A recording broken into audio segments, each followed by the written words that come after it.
આદમી party Vadodara શહેર દ્વારા આજે કાલાઘોડા ખાતે વિશ્વામિત્રી નદીનું જે પટ છે એ તમામ કિનારાઓને શુદ્ધ કરવાના, એને ચોખ્ખા કરવાના અને એને જે કાંઈ કચરો છે એને દૂર કરવાની આજે શરૂઆત કરી છે।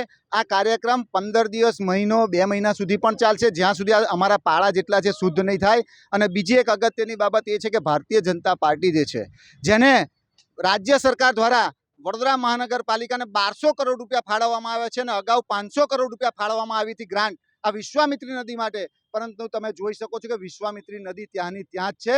આ પૈસા જે છે એ સ્પષ્ટપણે અમારું માનવું છે કે આ નેતાઓના ઘરની અંદર જતા રહ્યા હોય એવું સ્પષ્ટપણે અમારો ભ્રષ્ટાચારનો આક્ષેપ છે। ત્યારે અમે સૌ લોકો સંકલ્પ કરીએ છીએ, હું વડોદરા શહેરના નગરજનોને પણ કહું છું કે આવો વિશ્વામિત્રી બચાવીએ।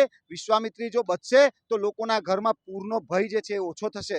ત્યારે આજે અમે એક શરૂઆત કરી છે અને આ શરૂઆત અનેક દિવસો સુધી ચાલી અને આ વડોદરા શહેરની જે મધ્યમાંથી પસાર થતી જે વિશ્વામિત્રી નદી છે એને ચોખ્ખું કરવાનું એક અભિયાન શરૂઆત કરી છે।